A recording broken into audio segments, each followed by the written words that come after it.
This episode is brought to you by Roundtable Group, the experts on experts. We've been connecting attorneys with experts for over 30 years. Find out more at roundtablegroup.com. Welcome to Engaging Experts. I'm your host, Noah Ballmer, and today I'm excited to welcome Howard Homonoff to the show. Now, Mr. Homonoff is the Senior Advisor for Media and the Entertainment Industry at Grant Thornton LLC, a leading global accounting and advisory firm. Additionally, he's a columnist for Forbes.com and an adjunct professor of media dealmaking at Fordham. Mr. Homonoff holds a JD from NYU. Mr. Homonoff, thank you so much for joining me here today on Engaging Experts. Happy to be here. Thank you. Let's jump into it. So you have an extensive background in media and in law. Tell me how you first became involved in expert witnessing. Well, I think one of the areas that in my career that where I have been so involved in as a lawyer and then as sort of business development executive was around the distribution, sort of production, distribution, and monetization of content, video primarily. At one time that was primarily delivered via cable television, and then over time, obviously, streaming platforms, etc. But it was those negotiations that I had been a part of on both sides, honestly, at different times of my career, working at a cable operator, where our job was to acquire the content from a whole variety of media companies and then deliver that to our subscribers. And then on the flip side, during my years at NBC as the general counsel for the cable networks, and then kind of running strategy and business development for some of the emerging digital businesses, it was about how do we take the content and brands that we own and distribute them on traditional kind of multi-channel video platforms, and then later on things like streaming video and satellite, taking the audio and on satellite radio, etc. So it was that process that I've been very immersed in for years on kind of what are the customs and practices and sort of reasonable actions in a sense around that world of how people interact in that distribution of content. And having been a part of that, I know they are often, and you see the ones that become public, and when XYZ platform says, well, we're going to pull this service, or the network says we're going to pull our servers from that platform, and those tend to be, but there are even those less public ones, they're all difficult and they're all complicated, and everybody has very strong points of view about who's right and who's wrong and how it should go. And so it's inevitable that some of those disputes become legal proceedings and become, whether it is in a court or before it might be a mediator, or it might be before a regulatory body. But that was really how I got into it initially in one of those disputes. And in most of the cases, it seems, not always, but does most of the cases on behalf of the content owner that is arguing that they're being fair and the other side isn't, to boil it down. Tell me a little bit about the vetting process in your industry. So you receive a phone call from an attorney or the representative of an attorney saying, hey, these are the facts of the case, more or less. They don't always reveal everything. Yeah. How do you decide that this is a case that A, you're qualified for, but B, that you actually want to take? And then the flip side of that coin, as somebody who has a JD, how is the lawyer vetting that expert witness to see if not only they're an expert, but somebody who's going to perform well in front of the finder of fact? Yeah, I think that, it's interesting in terms of how they'll perform. During times of my career, actually, for a time, I had a local access cable show called Media Reporter, in which, and so if you wanted to, and if you dug hard enough, you could find the back, the back catalog of some of those industry interviews that I did, and sometimes speaking arrangements. So as the internet, developed and YouTube became more robust, etc., some of that back backstory was online and available to people to see how I talked about it. And everything I did was always about talking about the industry, whether I was making a presentation or simply engaging with people who were executives in the business and talking about their business.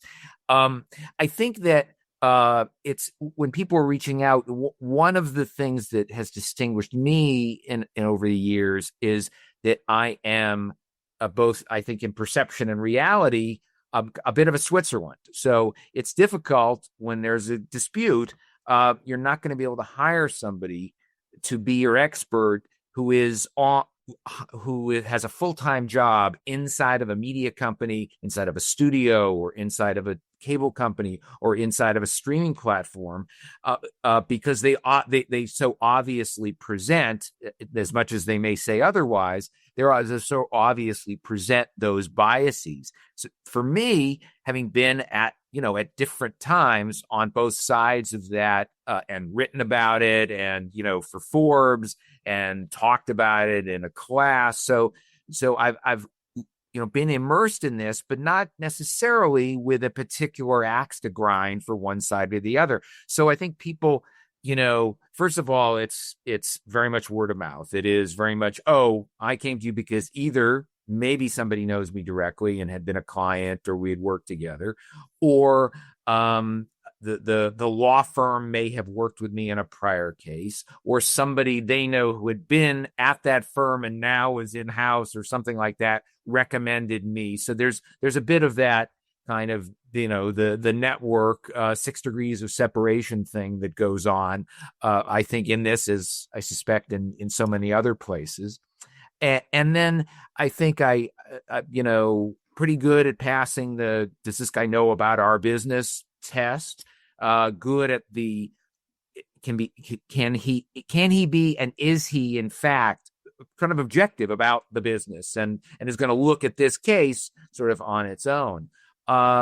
And you go through a conflict check, which is, when I've been with big firms, that's a lot harder than if I maybe have had my own practice, certainly. But that's a simple, sometimes simple, sometimes more complicated, but a test of, if you're representing this side, is there some tie to the other side, either in the past or currently, let's say I once got bounced or denied from a case because there was a private equity firm that had an investment on the other side.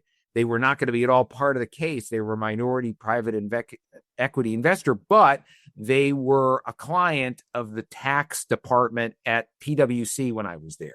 So although I never met any of the people involved in any of these areas, that was enough when you ran it through the system to say, nope, he can't be, that's a conflict from what was then a PwC perspective. So you run through those checks as well.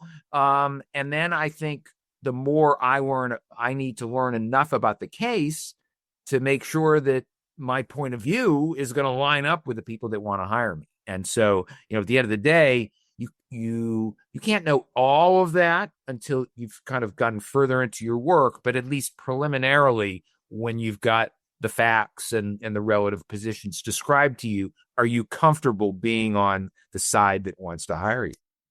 To that end, do you find yourself working on both the plaintiff and the defendant side so that there's no chance that somebody's going to perceive you or try and impeach you as some sort of hired gun? Yeah, I think that I have worked on both sides over the years, and there were some that I think they tend to be large entities that are going to hire me because the case has to be worth a lot of money to spend a lot of money on experts.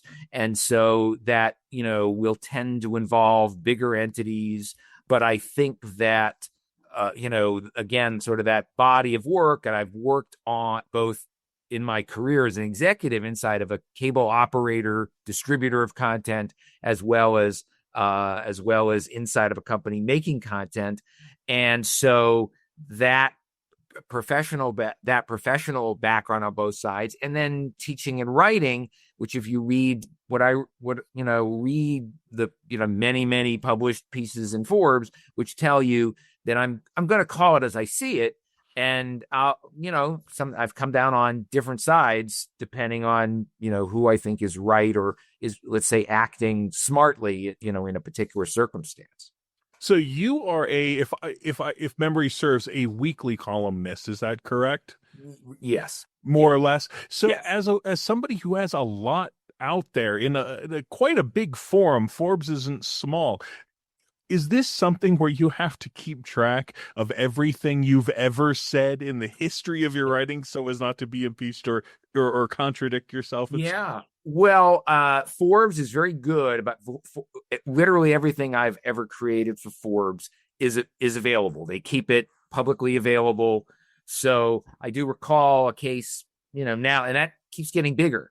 So, there's always an associate assigned. It depends the degree to which frankly, the law firm wants to invest in this, not as a vetting exercise, but as a sort of making sure that there's nothing out there that's going to trip me up, or that, in a deposition, or that I'll be saying something contrary to what, and I may say things contrary to what I said 10 years ago, but not because I'm just changing my mind for the case, because 10 years ago, I think we all know the media world was a pretty different one than the one we sit in today. And it's possible I may have thought something was a good idea then that quite clearly isn't now, or vice versa.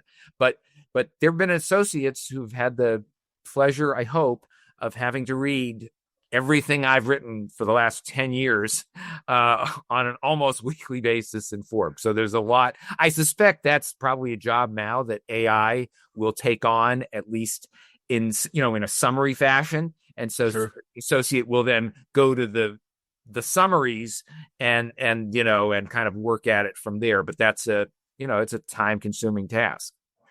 Absolutely.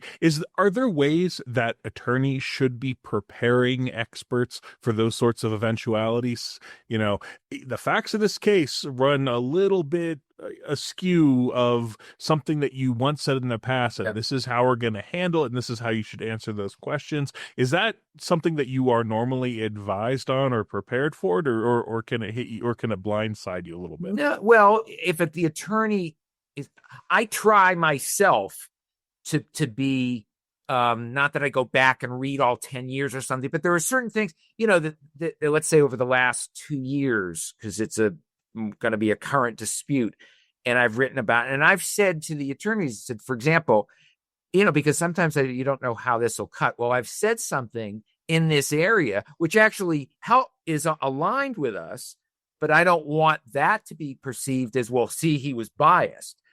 Or something like that he came in with that he's not looking at this case. He's biased in this direction. And usually the view is, as long as it's your honest opinion, we're hiring you to provide your honest opinion. And so that's fine. If it is, it's rare that I will have had a long, strong held point of view that's counter to what I'm now going to be saying. And, in court, again, things evolve. But I'll rarely be, wow, all of a sudden I've taken a 180 because I'm getting a check. So that, but it is the lawyers too that should be. I'm looking to them too to tell me if you've read something that you have a question about, or it seems to not be somehow consistent, or you think is at all problematic. Let's talk about it. But I've never been in a case where, oh, that article 6 years ago on X, I'm sorry, now we can't deal with that or something. So it's usually a much more shaded analysis than that. Earlier, when we were talking about the vetting process, you mentioned arbitration or other types of alternative dispute resolution, and that is something that experts do engage in.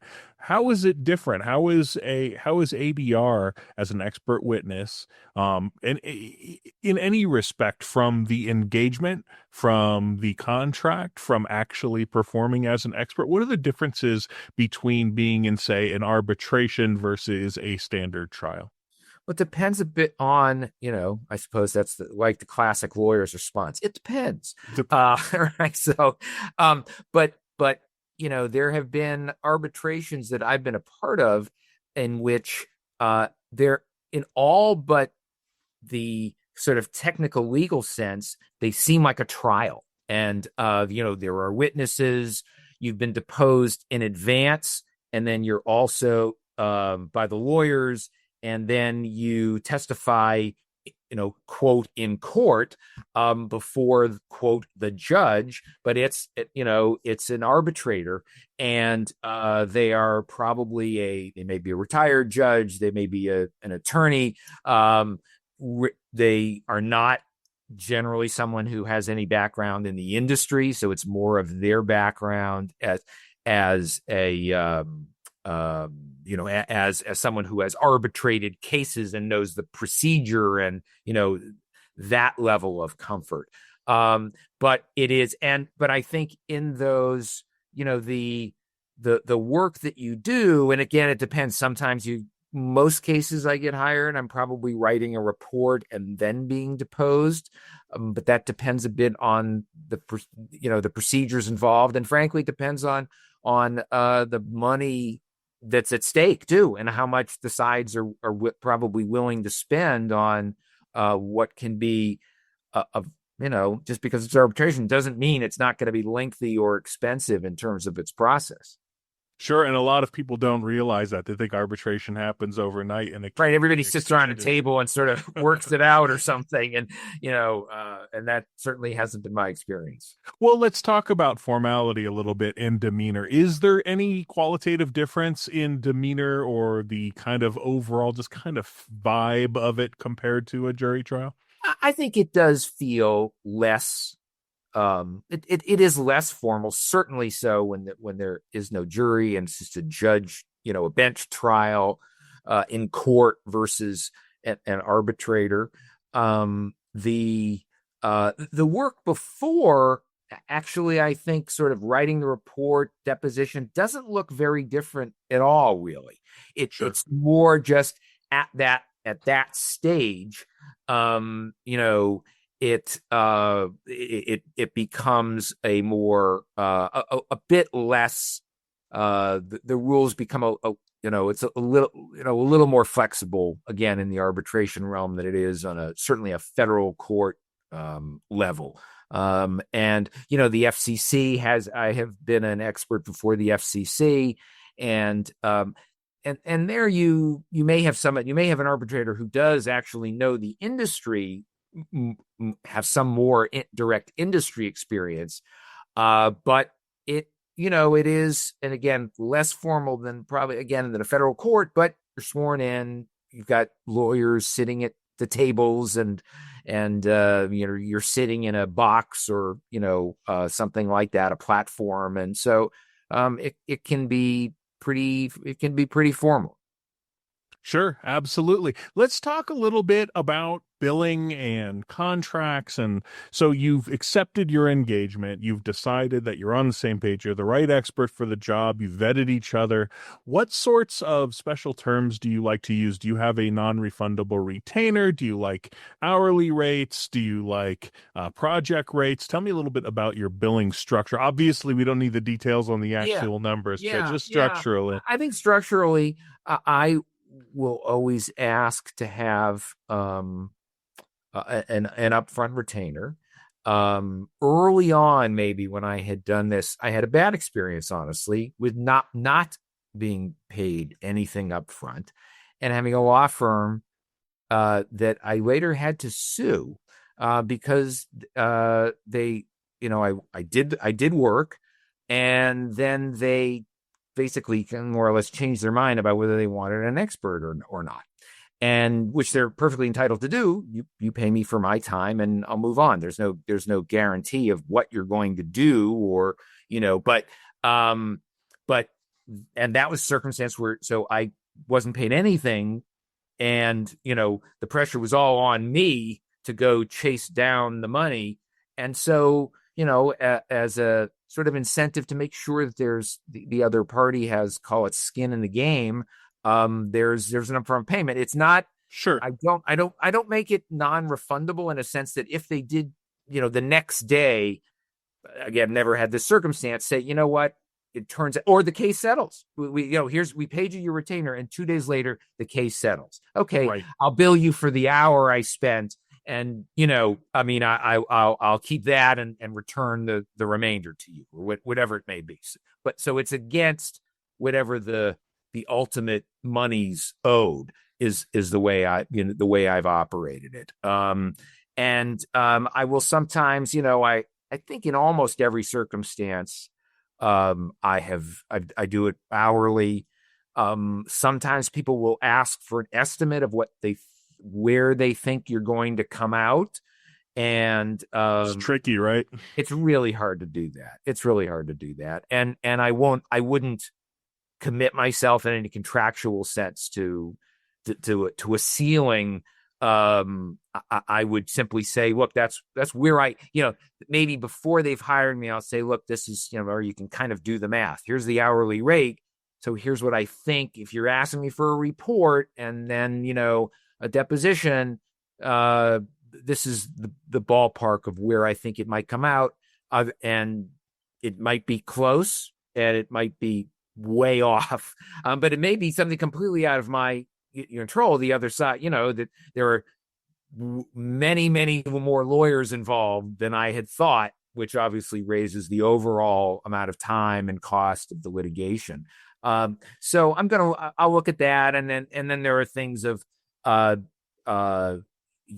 might be a slight premium for in-court testimony. There is the question about travel, and at times I've had to. That doesn't, if you have to travel, you have to travel, and you get reimbursed. But just making sure there's sort of a process around that. Sure. And if there's sometimes people have a different process for reimbursement of expenses than they do for the billing of time. So, those are kind of mechanical, but you just need to know what that is and make sure that you have to send that bill to this and this goes to the insurance company. Oh, okay.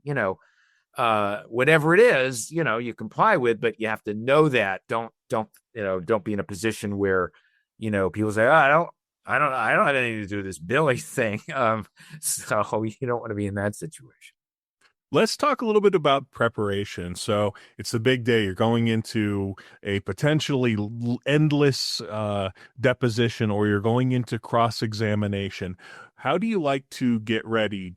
Well, I think I'm going to reread my report if there are a couple of other key expert reports on either side that I know are, let's say, the expert that they've hired that's diametrically opposed to me, and I will probably reread that.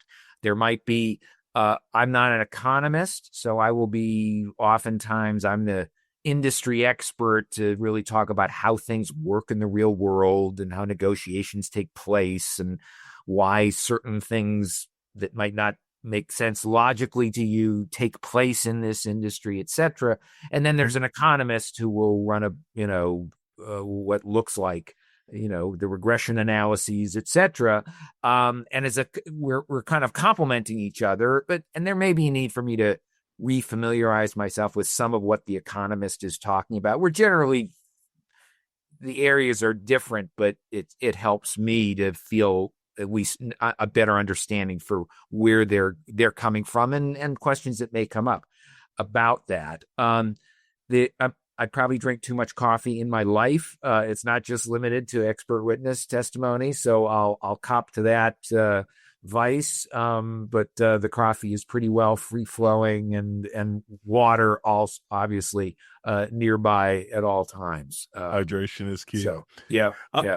So you mentioned economists. That's a great segue to trial teams. It's not just you and the attorney. Sometimes there are a dozen expert witnesses. Sometimes there's a few who might even be in your field, alternate fields, paralegals, administrative persons.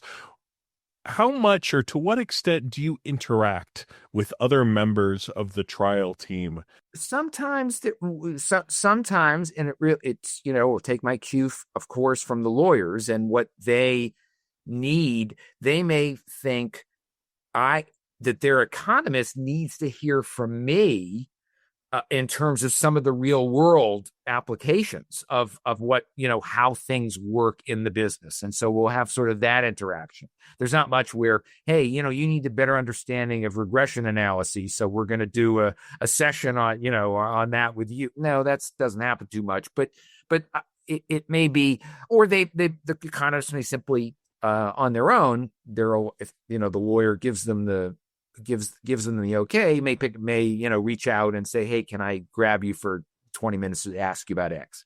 So there's some of that. Sometimes I'm never a fact witness. I'm an industry expert, but there may be fact witnesses that are important for me to talk to and to get a feel for. At least it's their perspective, of course, but why certain things were done, or why they, this negotiation happened the way it did, or why this decision was made, or whatever it may be. So there's some of that that goes on, and then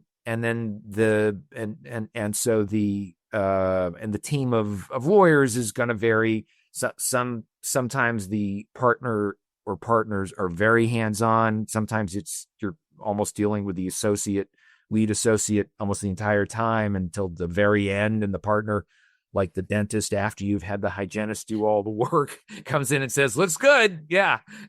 So sometimes you have that too.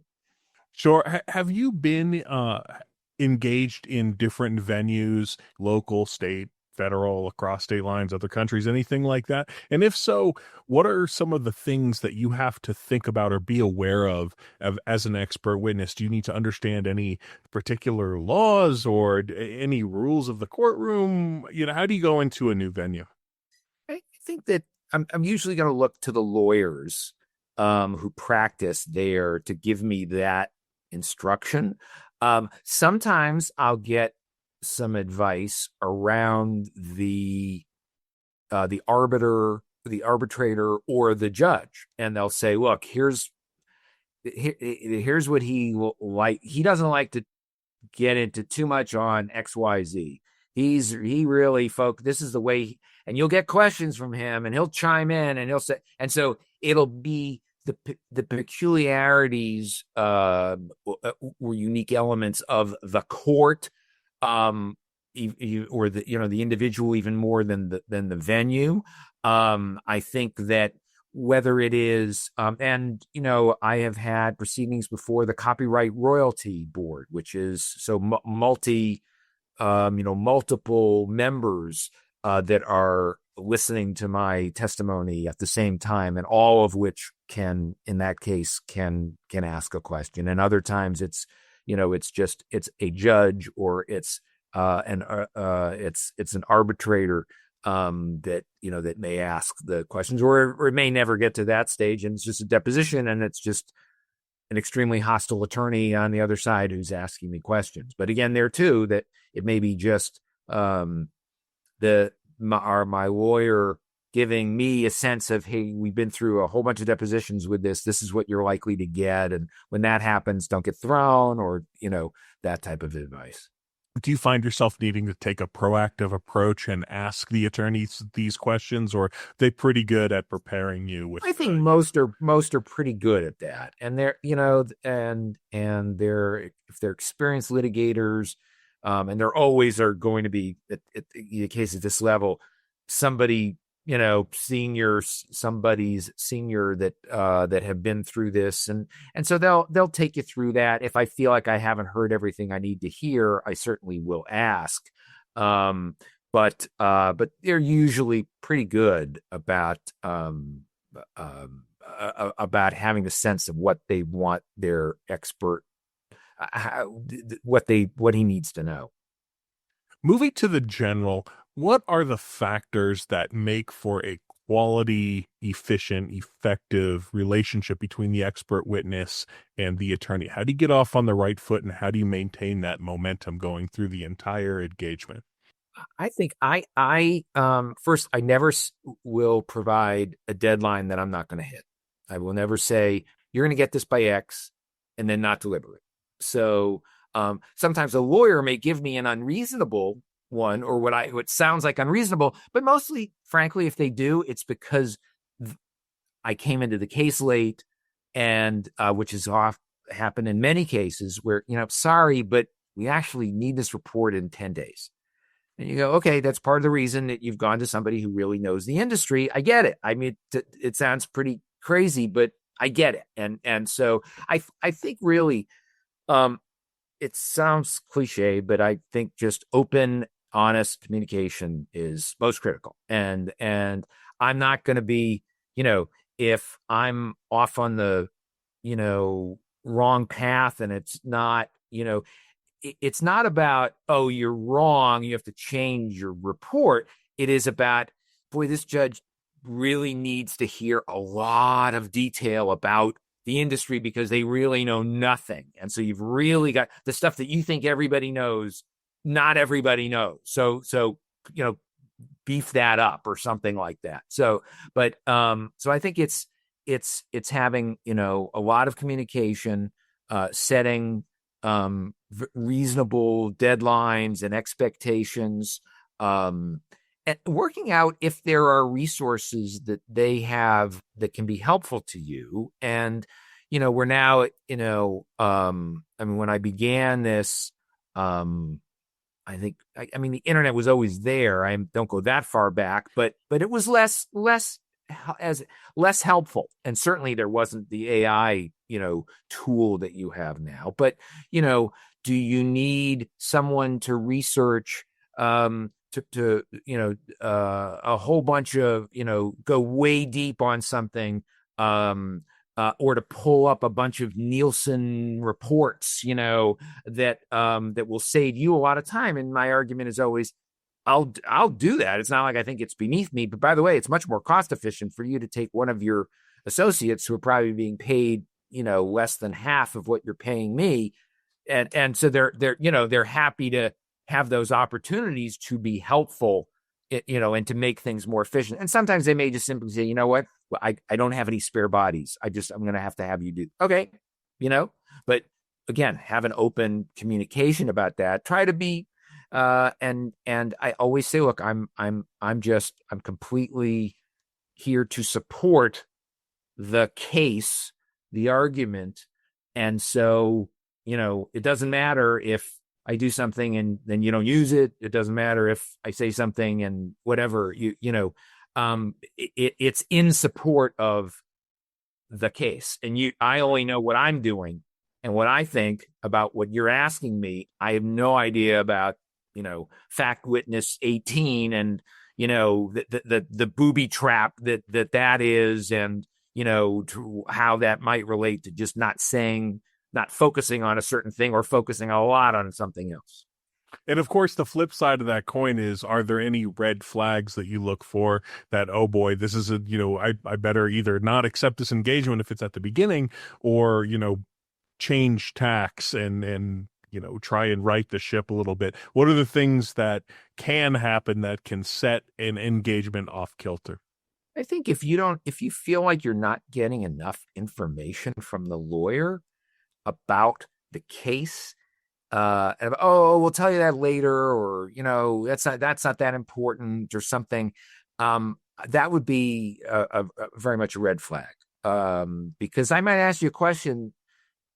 If I've asked it, I probably think it's important to me, and it's certainly possible that it's not ultimately important to the case, but if it's important to my thinking about the case, it's probably important. So if you've got somebody saying, we'll get to that later, and we just want to make sure we got you on board or whatever, that would be a red flag for me. Certainly if you're seeing work that is, not up to what you think is, a acceptable or, well done standard, that's another one. Yeah, and I'm usually working with, it's big law firms, so they're pretty professional. They're pretty buttoned up about these things. If things are taking too long in even bringing you on board, sometimes that might be a red flag of like, are you really do you really need an expert, or you just sort of, well, let's get this guy. If we ever need him, we'll call him. But okay, that's different than, if I'm going to be needed on October 18th to be, at X, then you're just going to, I'm not, you can't tell me on October 17th. It turns out we actually do need you. So, those sorts of things. Before we wrap up, do you have any last advice for expert witnesses or attorneys working with experts?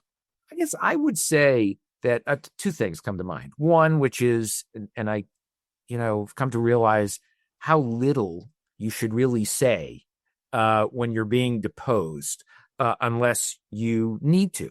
That when you're being deposed by the other side, they're looking to poke holes at your testimony. They're looking to undermine your credibility. They're not there to help illuminate why you know so much about this case or are going to add to it. So that answer the questions, but don't provide any more than is needed to answer the question than is literally the barest minimum. So I would say that, and that's counter to what you think of as, I'm an expert, so I'm going to show everybody why I'm an expert. Show your people, your side, why you're an expert, not the other. You don't need to show the other side that. And then I would just say, that especially when you are an expert, sometimes you might forget that not everybody knows the stuff that you know. And it's really important to tell, and my writing helps me in this, I think. You're telling a story. You're not just eliciting a bunch of facts, but it is, what's the story that you are telling, and how did the facts that you're telling fit into that story? Because the person listening, especially someone who doesn't really know about the industry, that's how we learn things. We learn things through storytelling. Sage advice. Mr. Homonoff, thank you so much for joining me here today. Thank you. My pleasure. And thank you, as always, to our listeners for joining us for another edition of Engaging Experts. Cheers. Thank you for listening to our podcast, Engaging Experts. Our show notes are available on our website, roundtablegroup.com.